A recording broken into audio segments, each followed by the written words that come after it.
કેમ છો બાળકો? આની પહેલાંના વિડીયોમાં તમને હ્યુમન જીનોમ પ્રોજેક્ટ શું છે એ ટોપિક તમને આખો ભણાવ્યો હતો. એની પછી તમને ટોપિક ભણાવ્યો હતો હ્યુમન જીનોમ પ્રોજેક્ટના મહત્ત્વના લક્ષ્યાંકો, એટલે કે એના ગોલ્સ ક્યાં છે એ જણાવો. હવે પછીનો જે ટોપિક આવે છે ને કે હ્યુમન જીનોમ પ્રોજેક્ટ માટેની કાર્યપ્રણાલી સમજાવો. હવે આ કાર્યપ્રણાલી છે ને એ થોડીક ટફ છે, એ તમને રૂબરૂ સમજાવી શકાય એવી છે, બરાબર? એટલે આ ટોપિકને આપણે સ્કીપ કરીએ છીએ, બરાબર? કે હ્યુમન જીનોમ પ્રોજેક્ટની કાર્યપ્રણાલી શું છે આ ટોપિકને આપણે થોડા સમય માટે થઈને સ્કીપ કરી નાખીએ છીએ. તમે જ્યારે રૂબરૂ આવશો ત્યારે આની વિશે તમને સમજાવીશ, બરાબર? નેક્સ્ટ ટોપિક આપણે ભણી લઈએ જેનું નામ છે હ્યુમન જીનોમ પ્રોજેક્ટના વિશિષ્ટ લક્ષણો. હ્યુમન જીનોમ પ્રોજેક્ટના કયા કયા લક્ષણો છે એની વિશે આપણે ચર્ચા આજે કરી લઈએ. અને બીજી આપણે ચર્ચા કરી લઈએ હ્યુમન જીનોમ પ્રોજેક્ટનું પ્રયોજન અને ભાવિ પડકારો કયા કયા છે. હ્યુમન જીનોમ પ્રોજેક્ટના પ્રયોજન કયા કયા છે અને ભાવિ પડકારો કયા કયા છે એની આપણે આ બે ટોપિકની આજે આપણે ચર્ચા કરી લઈએ. તો પહેલાં તો હ્યુમન જીનોમ પ્રોજેક્ટના વિશિષ્ટ લક્ષણો કયા કયા છે તો એની માહિતી આપણે જોઈ લઈએ. જો બધા વૈજ્ઞાનિકોએ હ્યુમન જીનોમ પ્રોજેક્ટ બનાવ્યો, બરાબર? અને બનાવી લીધા પછી એમને ખબર પડી કે હ્યુમન જીનોમની અંદર આવી વસ્તુ છે અને એને હાઇલાઇટ કર્યું કે હ્યુમન જીનોમના આવા લક્ષણો છે. માનવનો આખો જીનોમ બનાવી લીધો, ક્રમાંકન કરી લીધું. ક્રમાંકન કરી લીધા બાદ ખબર પડી કે માનવના જીનોમનું આવા લક્ષણો છે, તો એને કહેવાય છે હ્યુમન જીનોમના લક્ષણો, બરાબર? તો એ હ્યુમન જીનોમના લક્ષણોની વિશે આપણે ચર્ચા કરીએ. તો પહેલું લક્ષણ શું છે કે હ્યુમન જીનોમમાં 3164.7 મિલિયન બેઝ પેર રહેલી હોય છે. બધા વૈજ્ઞાનિકોને ખબર પડી કે હ્યુમન જીનોમમાં કેટલી બેઝ પેર રહેલી હોય છે? 3164.7 મિલિયન બેઝ જોડ રહેલી હોય છે. આ પેલી માહિતી મળી, બરાબર? પછી બીજું, સરેરાશ જનીન 3000 બેઝ ધરાવતો હોય છે. સરેરાશ જનીનમાં કેટલી બેઝ પેર રહેલી હોય છે? બેઝ પેર સરેરાશ જનીનમાં, બેઝ નહીં, બેઝ પેર. સરેરાશ જનીનમાં 3000 બેઝ પેર રહેલી હોય છે, જેના આકારમાં અત્યંત વિવિધતાઓ જોવા મળે છે. એટલે કે જનીનોના આકારમાં વિવિધતા હોય. આ તો એમ કીધું કે સરેરાશ જનીનમાં 3000 બેઝ પેર રહેલી હોય છે, બરાબર? પણ બધા જનીનોમાં કઈ 3000 બેઝ પેર ન હોય. અમુક જનીન એવા હશે કે જેમાં 3000 કરતાં વધારે હોય, બરાબર? તો એવું કયું જનીન છે કે જેમાં સૌથી વધારે બેઝ પેર રહેલી હોય છે? તો કે ડિસ્ટ્રોફિન જનીન છે ને, ડિસ્ટ્રોફિન જનીન એમાં સૌથી વધારે બેઝ પેર છે. ડિસ્ટ્રોફિન જનીનમાં સૌથી વધારે બેઝ પેર રહેલી છે, જેમાં 2.4 મિલિયન બેઝ પેર રહેલી છે. કેટલી બેઝ પેર રહેલી છે? 2.4 મિલિયન બેઝ પેર, બરાબર? તો સરેરાશ જનીનમાં કેટલા બેઝ છે? 3000 બેઝ પેર છે. જ્યારે ડિસ્ટ્રોફિન જનીનમાં કેટલી બેઝ પેર છે? 2.4 મિલિયન બેઝ પેર રહેલી છે. તો આ બીજું લક્ષણ થઈ ગયું હ્યુમન જીનોમનું બીજું લક્ષણ. પહેલું લક્ષણ કયું હતું કે હ્યુમન જીનોમ 3164.7 મિલિયન બેઝ જોડ ધરાવે છે. બીજું લક્ષણ છે કે સરેરાશ જનીન એટલે કે મોટાભાગના જનીનો 3000 બેઝ પેર ધરાવતા હોય છે. તેમના આકારમાં અત્યંત વિવિધતા હોય છે. એટલે કે જનીનોના આકારમાં ખૂબ જ વિવિધતાઓ જોવા મળે છે. મનુષ્યમાં ઓળખાયેલો સૌથી મોટો જનીન કયું છે? તો કે ડિસ્ટ્રોફિન જનીન એ મનુષ્યમાં ઓળખાયેલું સૌથી મોટું જનીન છે. ડિસ્ટ્રોફિન જનીન એ માનવમાં ઓળખાયેલું સૌથી મોટું જનીન છે, જેમાં 2.4 મિલિયન બેઝ પેર રહેલી હોય છે. ડિસ્ટ્રોફિન જનીન એ માનવમાં ઓળખાયેલું સૌથી મોટું જનીન છે, જેમાં 2.4 મિલિયન બેઝ પેર રહેલી છે. હવે ત્રીજું, જનીનની સંખ્યા 30,000 છે, જે પહેલાંની ધારણા પ્રમાણેના 80,000 થી 1,40,000 જનીનથી ઘણી ઓછી છે. જો જ્યારે વૈજ્ઞાનિકોએ હ્યુમન જીનોમ પ્રોજેક્ટ સ્ટાર્ટ કર્યો ને ત્યારે એ બધાએ પૂર્વધારણા કરી હતી કે કેટલા જનીનો હશે એની એમણે શું કરી હતી? પૂર્વધારણા કરી હતી. એટલે બધાએ એવું ધાર્યું હતું કે 80,000 થી 1,40,000 જનીનો હશે. પણ હાચેન જ્યારે એ લોકો હ્યુમન જીનોમ પ્રોજેક્ટ બનાવવા બેઠા ત્યારે વાસ્તવિકતામાં કેટલા જનીનો મળ્યા? વાસ્તવિકતામાં 30,000 જેટલા જનીનો મળ્યા, બરાબર? એટલે હ્યુમન જીનોમ પ્રોજેક્ટ જ્યારે વૈજ્ઞાનિકોએ બનાવી લીધો ત્યારે એમને 30,000 જેટલા જનીનો મળ્યા, જે પહેલાંની પૂર્વધારણા કે જે 80,000 થી 1,40,000ની હતી એના કરતાં ઘણા ઓછા નીકળ્યા, બરાબર? તો જનીનોની સંખ્યા 30,000 છે, જે પહેલાંની ધારણા પ્રમાણેના 80,000 થી 1,40,000 કરતાં ઘણી ઓછી છે. એટલે વૈજ્ઞાનિકો એમ ધારીને બેઠા હતા કે આપણને 80,000 થી 1,40,000 જેટલા જનીનો મળશે માનવ જીનોમ, પણ હકીકતમાં કેટલા જનીનો મળ્યા? ખાલી 30,000 જેટલા જનીનો મળ્યા, બરાબર? હાલો નેક્સ્ટ, લગભગ 99.9% ન્યુક્લિયોટાઇડ બેઝ બધા મનુષ્યમાં એક સમાન હોય છે. મોટાભાગના માણસોની અંદર 99.9% બેઝ જે છે એ કેવી છે, સમાન જ હોય છે. દાખલા તરીકે તમે ઓલી નાના હશો ત્યારે તમે વિડીયો ગેમ રમ્યા હશો, બરાબર? તો એમાં ઘણીવાર 1000 વિડીયો ગેમ ને 999 વિડીયો ગેમ ને 2000 વિડીયો ગેમ ને એવું આવતું હોય. હવે એ વિડીયો ગેમમાં શરૂઆતની 10 જે વિડીયો ગેમ હોય ને એ જ તે જુદી હોય, બરાબર? બાકીની જે 980 કે 999 જે ગેમ હોય એ બધી શું થતી હોય, એકની એક રિપીટ થતી રહેતી હોય, બરાબર? તો એવી જ રીતે માનવની અંદર તે 0.1% નાઇટ્રોજન બેઝ પેર છે એ જુદી જુદી છે. બાકીના 99.9% બેઝ પેર બધા માનવમાં લગભગ કેવા છે, સમાન હોય છે, બરાબર? તો લગભગ 99.9% ન્યુક્લિયોટાઇડ બેઝ બધા મનુષ્યમાં કેવા છે, એક સમાન છે. તો ફેરફાર ખાલી કેટલો છે, 0.1% જે છે એ બધામાં જુદું જુદું છે. અને એ 0.1%ને લીધે આપણે બધા એકબીજાથી અલગ અલગ છીએ, બરાબર? એ 0.1% ન્યુક્લિયોટાઇડ બેઝ છે ને એના લીધે આપણે બધા એકબીજાથી અલગ અલગ છીએ. ક્લિયર? હાલો, શોધ કરાયેલા જનીનોમાંથી 50% જનીનોના કાર્યો વિશે હજી કોઈ માહિતી મળી નથી. આપણે કીધું ને કે ટોટલ જનીનો કેટલા શોધાયા છે, 25,000 થી 30,000 જેટલા જનીનો શોધાઈ ગયેલા છે. પણ એ 25,000 થી 30,000 માંથી પાછા 50% જનીનો તો એવા છે કે જેનું કામ શું છે એ ખબર નથી, બરોબર? તો શોધાયેલા કુલ જનીનો કેટલા છે, તો કે 25,000 થી 30,000 છે, બરોબર? એમાંથી આપણને કેટલાનું કાર્ય ખબર નથી, 50% જનીનોનું કાર્ય ખબર નથી, બરોબર? તો શોધાયેલા કુલ જનીનો પૈકી 50% જનીનોનું કાર્ય આપણને ખબર નથી. જનીન કોને કહેવાય? ડીએનએનો ટુકડો હોય ને એને જનીન કહેવાય. ડીએનએનો ટુકડાને શું કહેવાય? જનીન. તો શોધાયેલા કુલ જનીન પૈકી 50% જનીનોના કામ આપણને ખબર નથી. શોધાયેલા કુલ જનીનો પૈકી 50% જેટલા જનીનોના કાર્યો આપણને ખબર નથી, બરોબર? પછી નેક્સ્ટ વાત કરીએ કે પ્રોટીન માટે સંકેત કરતા જનીનો કેટલા છે? 2% કરતાંય ઓછા છે. જો કુલ જનીનો આપણે કીધું કે 25,000 થી 30,000 જેટલા જનીનો છે, પણ એમાંથી પ્રોટીન માટે સંકેત કેટલા કરે છે? ખાલી 2% કરતાંય ઓછા જનીનો છે એ પ્રોટીન માટે સંકેત કરે છે, બરોબર? કુલ જનીનોમાંથી 2% કરતાં ઓછા જનીનો પ્રોટીન માટે સંકેત કરે છે. એટલે 2% કરતાં ઓછા જનીનો પ્રોટીન બનાવે છે. 2% કરતાં ઓછા જનીનો પ્રોટીન બનાવે છે. પહેલાં આપણે એમ કીધું કે 50% જેટલા જનીનોના તો કામ શું છે એ જ ખબર નથી. પછી નવી વાત શું કરી કે 2% કરતાં ઓછા જનીન જે છે એ પ્રોટીન બનાવે છે. એટલે બધા જનીનો પ્રોટીન બનાવતા નથી, એનો મતલબ એવો છે ને. હાલો, પછી બીજું, હ્યુમન જીનોમનો મોટો બધો ભાગ પુનરાવર્તિત ક્રમોનો બનેલો હોય છે. માનવ જીનોમનો મોટો બધો ભાગ છે ને એ વારે વારે રિપીટ થયા કરે છે, એને પુનરાવર્તિત ક્રમો કહેવાય. માનવ જીનોમનો મોટો બધો ભાગ શું થયા કરે છે? પુનરાવર્તન પામ્યા કરતો હોય છે. એટલે એકનો એક છે. મેં તમને કીધું ને કે 999 અથવા 1000 વિડીયો ગેમ હોય તો પહેલી 10 વિડીયો ગેમ હોય એ તે જુદી હોય, બાકીની બધી વિડીયો ગેમ હોય એ તો એની વારે વારે શું થતી હોય? રિપીટ થતી રહેતી હોય, બરાબર? તો એવી જ રીતે માનવ જીનોમનો મોટો બધો ભાગ જે છે એ શું પામતો રહેતો હોય છે? પુનરાવર્તન પામતો રહેતો હોય છે, રિપીટ થયા કરતો હોય છે.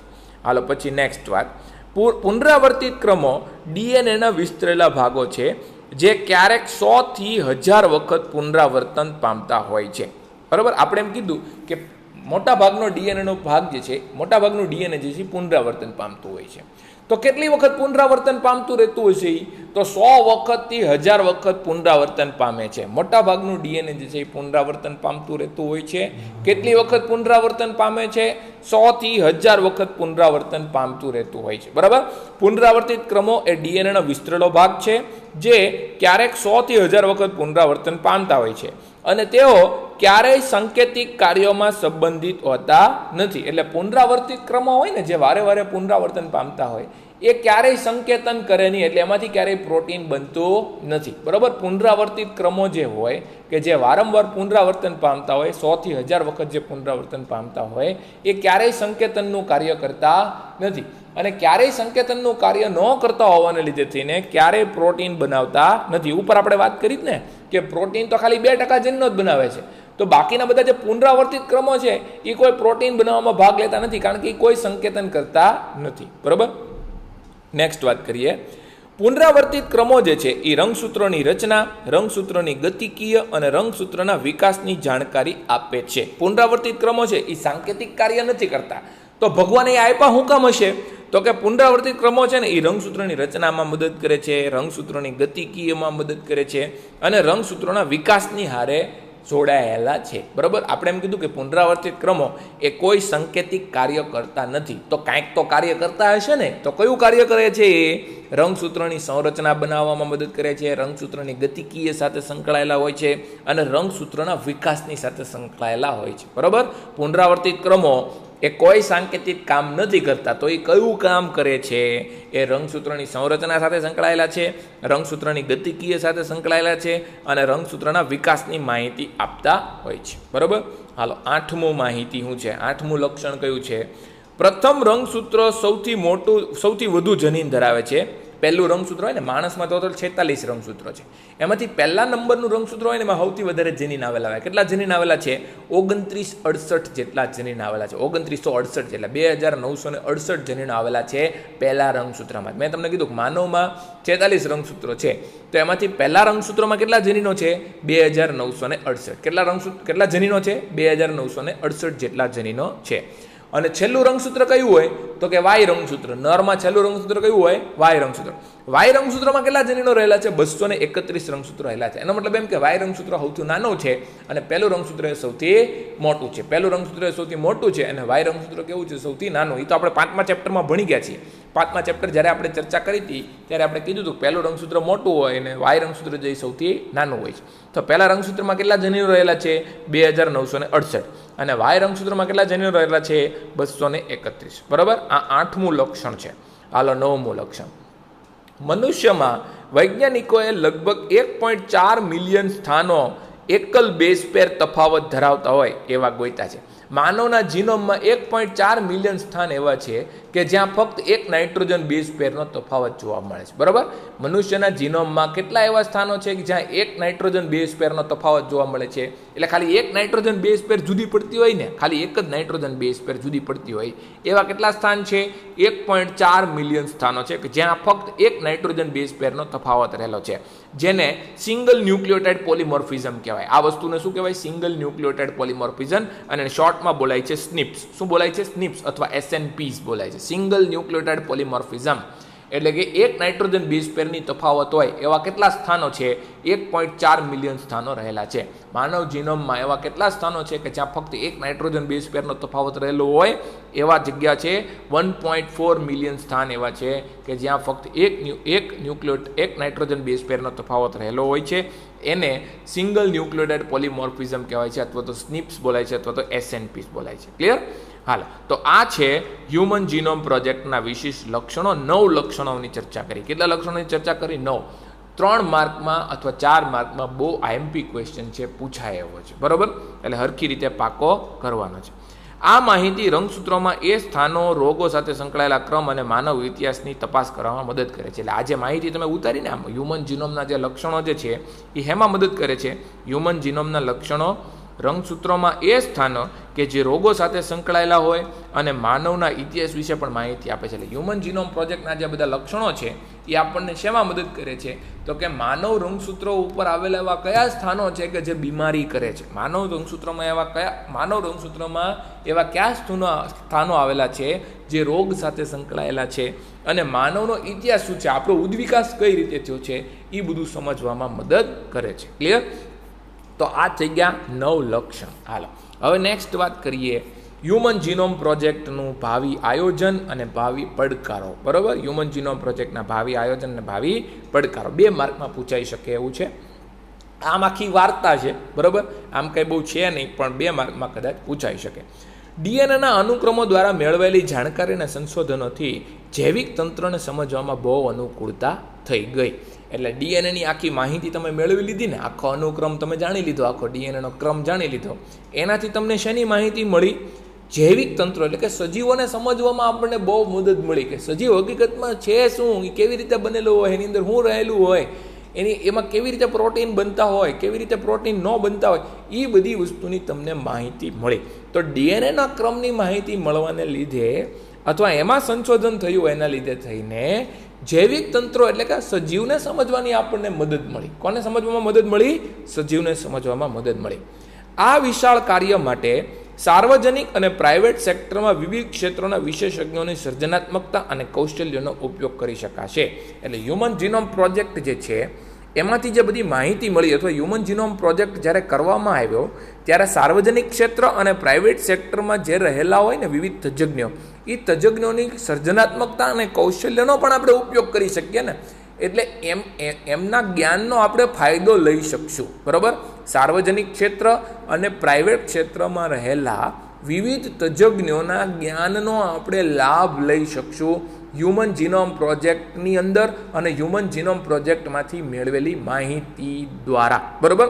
હ્યુમન જીનોમ પ્રોજેક્ટના જે કાર્ય છે, જે વિશાળ કાર્ય છે, નાનું કાર્ય તો નથી કારણ કે એ મેગા પ્રોજેક્ટ છે, તો એ કાર્યમાં આપણે સાર્વજનિક ક્ષેત્ર અને પ્રાઇવેટ ક્ષેત્રમાં સંકળાયેલા જે તજજ્ઞો હોય, વિશેષજ્ઞો હોય, એની સર્જનાત્મકતા અને એના કૌશલ્યનો આપણે ઉપયોગ કરી શકશું. પહેલાં નહોતા કરી શકતા, હવે આપણે કરી શકશું ટૂંકમાં. હ્યુમન જીનોમ પ્રોજેક્ટ આવ્યો ને એટલે. બરાબર. પછી બીજું, હ્યુમન જીનોમ અનુક્રમોના કારણે જૈવિક સંશોધનોની નવી ક્ષિતિજોને પ્રાપ્ત કરી શકાય છે. નવી વસ્તુઓ શોધ કરવામાં આપણને મદદ કરી, નવી દવાઓ બનાવવામાં, નવા અંતસ્ત્રાવો બનાવવા. કારણ કે માનવ જીનોમની માહિતી મળી ગઈ એટલે હવે આપણને નવા જૈવિક સંશોધનો, બાયોલોજિકલ રિસર્ચમાં આપણને મદદ મળી. શેમાં મદદ મળી? બાયોલોજિકલ રિસર્ચમાં. હ્યુમન જીનોમ પ્રોજેક્ટ આવ્યો અથવા હ્યુમન જીનોમ પ્રોજેક્ટની માહિતી મળી, એના લીધે થઈને આપણને વિવિધ સંશોધનો કરવામાં નવી ક્ષિતિજો પ્રાપ્ત થઈ. આપણે નવા શિખરોને આપણે સર કરતા ગયા, નવી સંશોધનો આપણે કરતા ગયા હ્યુમન જીનોમ અનુક્રમોના કારણે. બરાબર. હાલો નેક્સ્ટ. નવી ટેકનોલોજીના કારણે વ્યાપક સ્તરે વિવિધ પ્રશ્નોના ઉકેલ માટેની અનુકૂળતા પ્રાપ્ત થઈ શકી છે. તેમાંથી જીનોમ પ્રાપ્ત જનીનો વિશેનો અભ્યાસ થઈ શકે છે. આ હ્યુમન જીનોમ પ્રોજેક્ટ એ આખી નવી ટેકનોલોજી દ્વારા આપણે બનાવ્યો છે. બરાબર. હવે એ ટેકનોલોજીની મદદથી આપણે વિવિધ પ્રશ્નોનો ઉકેલ મેળવી શક્યા છીએ. હ્યુમન જીનોમ પ્રોજેક્ટ આપણે બનાવ્યો છે કોના દ્વારા? ટેકનોલોજી દ્વારા બનાવ્યો છે. તો એ ટેકનોલોજીની મદદથી આપણે બીજા પ્રશ્નોને પણ સોલ્વ કરી શક્યા છીએ અને જીનોમમાં પ્રાપ્ત જનીનોનો અભ્યાસ પણ આપણે કરી શકીએ છીએ કે જીનોમની અંદર જે જનીનો રહેલા છે એ જનીનોનો અભ્યાસ પણ આપણે કરી શક્યા છીએ. બરાબર. હ્યુમન જીનોમ પ્રોજેક્ટ બનાવવા માટે થઈને જે આપણે ટેકનોલોજી વાપરી, એ ટેકનોલોજીનો ઉપયોગ આપણે બીજા પ્રોબ્લેમને સોલ્વ કરવા માટે થઈને કર્યો છે, બીજા પ્રશ્નોના ઉકેલ માટે થઈને કર્યો છે અને જીનોમમાંથી જે જનીનોની માહિતી મળી છે એ જનીનોનો પણ આપણે અભ્યાસ કરવા માંડ્યા છીએ હવે. બરાબર. હાલો. પેશી અથવા અંગ કે ગાંઠમાં જોવા મળતા બધા પ્રત્યાંકનો કે જૈવ રસાયણોને લયબદ્ધ કરવા માટે જનીન અને પ્રોટીન પરસ્પર કઈ રીતે કાર્ય કરે છે તે પણ જાણી શકાયું છે. હવે જો તમને ખ્યાલ હોય કે કેન્સર હોય તો કેન્સરમાં શું જોવા મળતી હોય? ગાંઠ જોવા મળતી હોય. બરાબર. એવી જ રીતે કોઈ આપણા શરીરની કોઈ પેશી હોય અથવા તો કોઈ અંગ હોય, એની અંદર જે જનીનો હોય એ જનીનો પ્રોટીન બનાવતા હોય. જનીનો શું બનાવતા હોય? પ્રોટીન. હવે જનીનોમાંથી પ્રોટીન બનવાની ક્રિયાને પ્રોટીન સંશ્લેષણ કહેવાય અને એના માટે થઈને પ્રત્યાંકન જરૂરી છે. શું જરૂરી છે? પ્રત્યાંકન જરૂરી છે. બરાબર. અથવા તો જૈવ રસાયણોને લયબદ્ધ કરવા પડે. તમારા શરીરમાં જૈવ રસાયણ, આપણા શરીરમાં બધા કેમિકલ્સ હોય ને, એ કેમિકલ્સને આપણે શું રાખવા પડે? લયબદ્ધ રાખવા પડે. તો આપણા શરીરમાં થતી પ્રત્યાંકનની ક્રિયા અથવા જૈવ રાસાયણિક ક્રિયાઓ જે છે બધી, અથવા જૈવ રસાયણો છે, એ બધાને લયબદ્ધ રાખવા માટે થઈને જનીનો અને પ્રોટીન, જનીનમાંથી જ પ્રોટીન બનતું હોય તો જનીન અને પ્રોટીન એ બે પરસ્પર કઈ રીતે કાર્ય કરે છે એની આપણને માહિતી મળી. પેશી અથવા કોઈ અંગ અથવા તો કોઈ ગાંઠની અંદર પ્રત્યાંકન અને જૈવ રસાયણોને લયબદ્ધ રાખવા માટે થઈને, પ્રત્યાંકનો અને જૈવ રસાયણોને લયબદ્ધ રીતે રાખવા માટે થઈને બધા જનીનો અને પ્રોટીનો કઈ રીતે કામ કરે છે એની માહિતી આપણને મળી. જનીનો અને પ્રોટીનો પરસ્પર કઈ રીતે કાર્ય કરીને પ્રત્યાંકનોને અને જૈવ રસાયણોને લયબદ્ધ રાખશે. બરાબર. એની માહિતી આપણને મળી. જનીનો અને પ્રોટીનો પરસ્પર રીતે કાર્ય કરીને જૈવ રસાયણો અને પ્રત્યાંકનોને કઈ રીતે લયબદ્ધ રાખશે આપણી પેશી, અંગ કે ગાંઠમાં, એની માહિતી આપણને મળી. ક્લિયર? લ્યો, તો આ છે હ્યુમન જીનોમ પ્રોજેક્ટના ભાવિ પ્રયોજન અને એના ભાવિ પડકારો. 2 માર્કનો આ ક્વેશ્ચન છે. ક્લિયર? હવે છઠ્ઠા ચેપ્ટરમાંથી લગભગ એવો કોઈ ટોપિક નથી કે જે હું તમને હમણાં ભણાવી શકું. એટલે નેક્સ્ટ વિડીયોની અંદર આપણે ટ્રાય કરશું MCQ સોલ્વ કરવાની. શેની ટ્રાય કરશું આપણે? MCQ સોલ્વ કરવાની. તો આજે આ 2 ટોપિક જે છે એ તમે પહેલાં ભણી લ્યો. આજે મેં તમને ભણાવ્યું હ્યુમન જીનોમ પ્રોજેક્ટનું ભાવિ પ્રયોજન અને ભાવિ પડકાર, અને બીજું તમને ભણાવ્યું હ્યુમન જીનોમ પ્રોજેક્ટના વિશિષ્ટ લક્ષણ. આટલું તમે આજે પાકું કરી લેજો અને પછીના વિડીયોમાં જ્યારે આપણે મળીએ ત્યારે આપણે લગભગ MCQ સોલ્વ કરશું. ઓકે, ચાલો, બેસ્ટ ઓફ લક.